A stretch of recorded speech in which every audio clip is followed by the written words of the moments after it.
दोस्तों, बिहार में कांग्रेस और राजद के बीच सब कुछ ठीक नहीं चल रहा है। जी हां, आप सही सुन रहे हैं। पिछले 2 दिनों से राजद और कांग्रेस के बीच में कुछ भी ठीक नहीं चल रहा है। हालात ये हो गए हैं कि बस कुछ लम्हों में, या कहा जा सकता है कि कुछ घंटों में, दोनों के बीच का जो गठबंधन है वो फिर से टूट सकता है। ऐसा क्यों कह रहा हूं? ऐसा इसलिए कह रहा हूं क्योंकि कांग्रेस एक तरफ इस जिद पे अड़ी हुई है कि उन्हें कम से कम 9 सीट दी जाए लोकसभा की, तो एक तरफ राजद यानी कि तेजस्वी यादव और उनकी जो पार्टी है वो इस बात पे अड़ी हुई है कि हम आपको 6 सीट देंगे। अब इन दोनों की लड़ाई सीट को लेकर के जारी है और अब ये बात साफ क्यों होता दिखाई दे रहा है कि गठबंधन टूटने वाला है।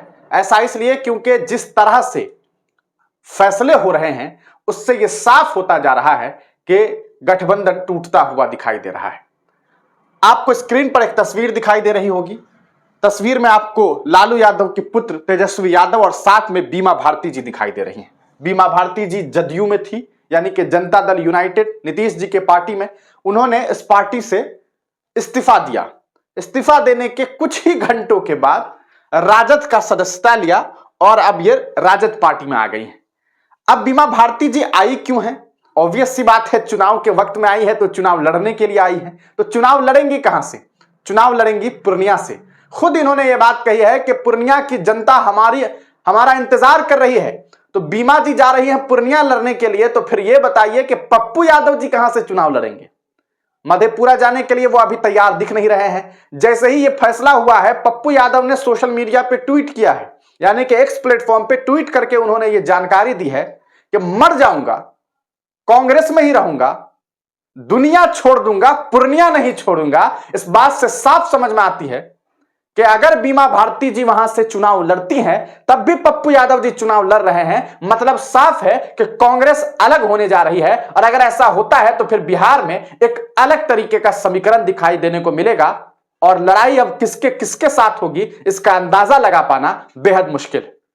आपको बता दें कि राजद की नजदीकियां लेफ्ट से ज्यादा होती दिखाई दे रही है, यानी कि अंत में ऐसा हो सकता है कि कांग्रेस 40 लोकसभा सीट पर अकेले लड़ाई लड़ेगी और राजद और लेफ्ट गठबंधन कर लेंगे। और इस गठबंधन का अंदाजा आप इस बात से लगा सकते हैं कि लगातार सीपीआई जो है वो भी अपनी सीट को लेकर के दावेदारी पेश कर रहे हैं।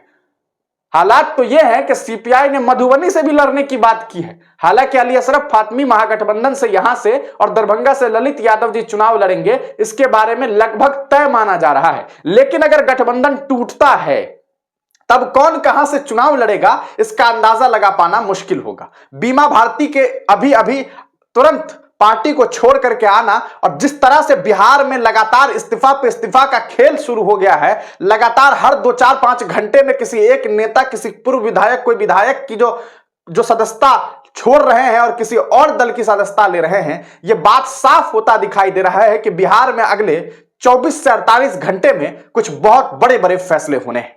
आप तमाम लोगों को क्या लगता है कि क्या राजद और कांग्रेस के गठबंधन को टूट जाना चाहिए? क्या दोनों अगर अलग अलग लड़ करके चुनाव लड़ेंगे तो इसका क्या इफेक्ट होगा, क्या रिजल्ट आएगा? आप तमाम लोग अपनी राय कमेंट सेक्शन में जरूर दीजिएगा। या फिर आपको लगता है कि राजद को कांग्रेस की बात मान लेनी चाहिए? असल हुआ यह है कि कांग्रेस ने झारखंड में राजद को उतना ज्यादा सीट नहीं दिया है जितना राजद ने एक्सपेक्ट किया था। तो अब ऑब्वियस सी बात है कि बिहार में राजद भी नहीं चाहेगी कि कांग्रेस को ज्यादा दे। पिछले दिनों विधानसभा में आपने देखा कि बहुत सारी सीट दी गई थी, लेकिन कांग्रेसियों ने इस पर बहुत ज्यादा कांग्रेस को बहुत ज्यादा जो है वो सीट्स मिली नहीं, बहुत सारी वो सीट जीत नहीं पाए। और इस वजह से शायद राजद परिवार जो है इस चीज के लिए तैयार नहीं है कि वो कांग्रेस को ज्यादा से ज्यादा सीट दे सके। लेकिन सवाल ये उठता है कि अगर इस तरह से ही महागठबंधन को चलना है और इंडिया गठबंधन को इसी तरह से टूटना है, तो भैया बंद कीजिए गठबंधन का ये जो आप लोगों ने सिस्टम बना रखा है। अकेले अकेले लड़िए और जिन्हें जीतना होगा वो तो जीत ही जाएंगे। ये खेल बता रहा है कि किस तरह से बिहार हो या फिर हिंदुस्तान का अलग अलग हिस्सा हो, भारत की जो विपक्ष है, विपक्ष की जो दल है, विपक्षीय दल जो है वो खुद में इतना ज्यादा टूटे हुए हैं और बिखरे हुए हैं कि एक खास विचारधारा को हरा पाना इतना आसान तो नहीं होने वाला है। आप तमाम लोग अपनी राय कमेंट सेक्शन में दीजिएगा। तब तक के लिए दीजिए इजाजत, फिर मिलेंगे किसी नई वीडियो के साथ, किसी नई पेशकश के साथ।